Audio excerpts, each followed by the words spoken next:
આપ પણ અહીંયા આવ્યા છો?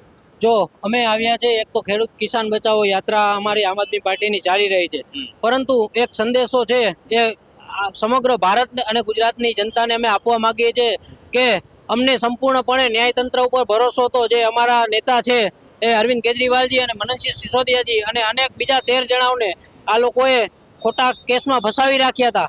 એ ખોટા કેસમાંથી બહાર નીકળ્યા એટલે સત્ય હંમેશા પરેશાન થઈ શકે છે પણ પરાજિત નથી થઈ શકતું.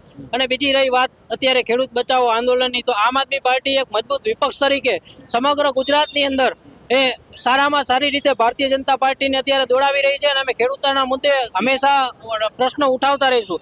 અને હાલ સ્થાનિક સ્વરાજ્યની ચૂંટણી આવે છે, જેમ કે સિટીની અંદર તમે જોવો તો મારી ભારતીય જનતા પાર્ટીના એક શહેરના ચૂંટાયેલા પ્રતિનિધિઓને ચેલેન્જ છે કે આવે મારી સાથે.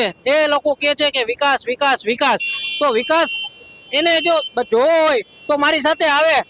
વિકાસ જે જોવો હોય એને અમે બતાવીએ કે જામનગરની અંદર 2 વર્ષની અંદર બનેલા સીસી રોડ એ કોઈ પણ જગ્યાએ આવે કે બે વર્ષ પહેલા બનેલો રોડ છે અને એની ઉપર ડામરના થીગડા ન મારેલા હોય તો શું તમે આને વિકાસ કહો છો? આ ભ્રષ્ટાચાર છે.